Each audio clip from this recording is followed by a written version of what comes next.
Hello there, viewers. You join me on the sunny Croatian coast where I am under the hospitality of this man, Patrick Haeck from Belgium. Hi there. And we've already spent a couple of days together comparing notes because both Patrick and myself were once elders, albeit in very different countries with different languages, but it's interesting how our experiences are very much the same. So Patrick, we were just talking a moment ago about leaving Jehovah's Witnesses, and if you could speak to, Jehovah's Witnesses in Belgium or anywhere in the world, what would you have to say about leaving and how you compare your life now to the Patrick of being an elder when you were a witness? It's definitely better than being one of Jehovah's Witnesses now. We are more happy, we don't have any pressure on our back, we are free to do whatever we want without being bad or whatever. We are just happy people. I think there's a lot of as well misconceptions about elders among witnesses. They tend to think of elders as being appointed by Holy Spirit is what the society teaches, and they therefore think that elders have this aura of being very, very special. And what would you say to witnesses, perhaps in Belgium, about that? Is it correct that they should look upon elders with such awe? It's completely mistaken to give elders that name of being appointed by Holy Spirit. They are just people like everybody else. So we have I don't feel as an elder anymore. I'm just a human being trying to do good for my family, for my friends, and we enjoyed a lot, I think, the last couple of days. Yeah. Well, how would you describe your life when you were an elder? And you were telling me a little bit about the circumstances surrounding leaving, and there was a story about Photoshop as well, which I found amazing. Yeah. So tell us about how it came about that you were asked to go to a judicial committee for a Photoshop. For a Photoshop? For a Photoshop. You showed some friends a Photoshop. No, not a Photoshop. A PowerPoint presentation. Yeah.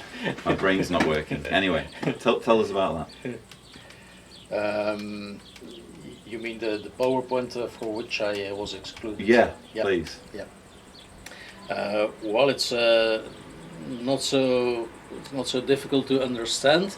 I was creating PowerPoints for every Watchtower study. I was once a Watchtower study conductor, and on a very moment the society forbid me to make any more PowerPoints because they said that everything has to be uniform. Yeah. So I was working for over a year with the PowerPoints, and it worked very well. Our Kingdom Hall was filled up with people because they liked the way of showing things to them, and they could remember the details of each Watchtower study. But once I woke up from the cult, maybe I should call it the cult. However you want to call it, that's fine. Okay. Yeah. Anyhow, when I woke up from the doctrine of Jehovah's Witnesses, I decided to make, in the same way, a PowerPoint about the basic things that disturbed me and many others. So I was making a PowerPoint about 607 BC, how treacherous the whole thing was, and I decided to use only the publications of the Watchtower, and it was so good that people didn't know what to do with it, especially Jehovah's Witnesses themselves. So there was one friend of mine, after I was 1 year inactive as a witness, and he said, "Well, Patrick, isn't it about time to forget about all this and just restart and come back to the fold, start being a witness again?" And I said, "Well, that's impossible. That's impossible. I can't go back. It's like believing as a child in Santa Claus."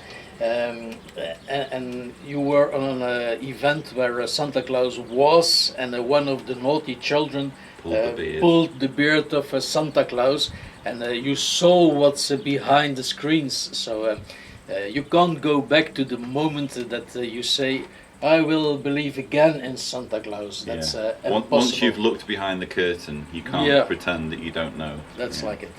So my good friend told me, well, Patrick, how can I help you? And I said, well, I'll send you my PowerPoint, and it's up to you to research it and see if I forgot something, or I forgot to consider some A certain elements. And if so, please let me know. And if I was mistaken, I will apologize immediately and come back to the Kingdom Hall.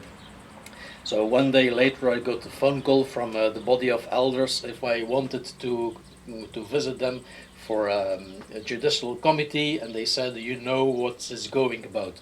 And I said, no, I don't know what you're talking about. What did I do wrong? And they said, well, do you remember you gave a PowerPoint to your friend? And I said, yes, I remember.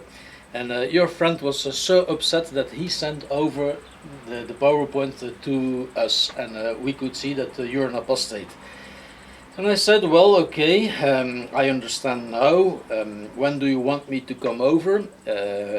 And they said, well, it's only a matter of making an appointment, and then we can see. And I said, well, do you have a place enough to do that judicial committee? Do you have enough room to do the Do you have enough room to do that judicial committee?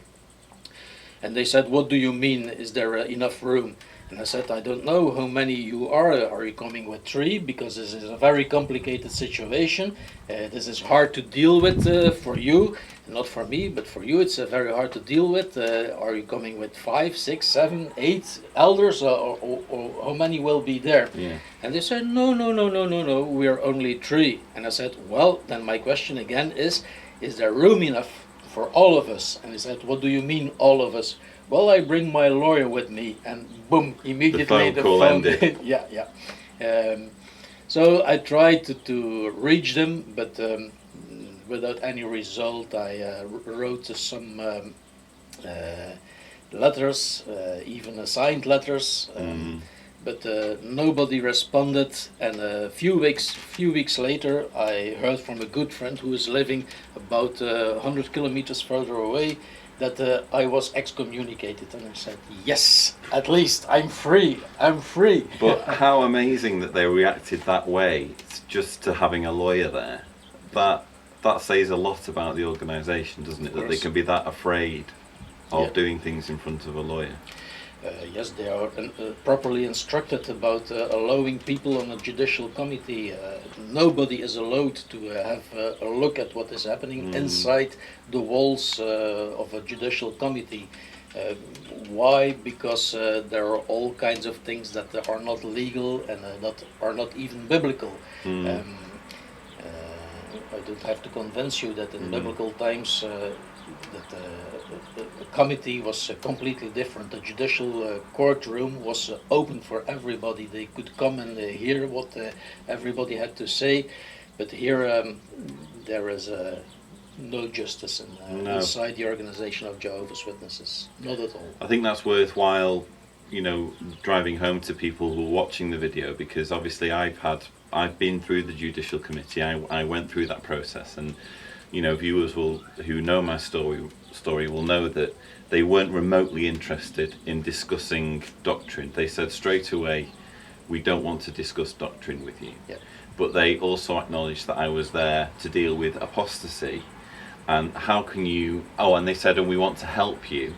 So how can they help me if we're not allowed to talk about doctrine, the very thing that has caused my so-called apostasy? So it really is a kangaroo court, and I think it's worthwhile, drawing those conclusions, because it helps those who wonder what goes on in a judicial committee, whether it's worthwhile going through all that process. What do you think? Do you think it's worthwhile?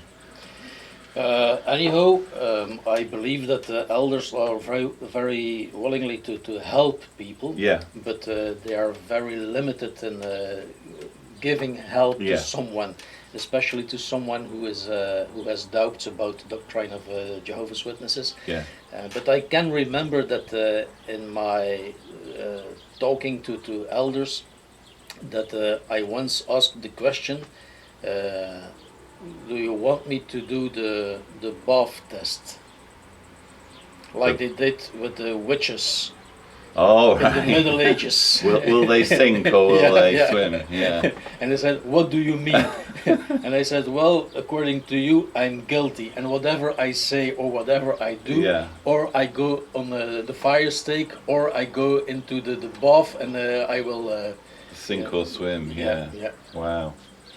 Well, I hope this has been interesting for you viewers. I just think it's nice to hear the perspective, not just of another witness, but also another former elder and another witness from another country. You know, these are universal problems that are everywhere. In whatever country you go to, I'm encountering, you know, people who have these experiences, and hopefully we'll do more interviews like this in the future. But Patrick, thank you very much for joining us. You're welcome, John. Okay. Bye bye.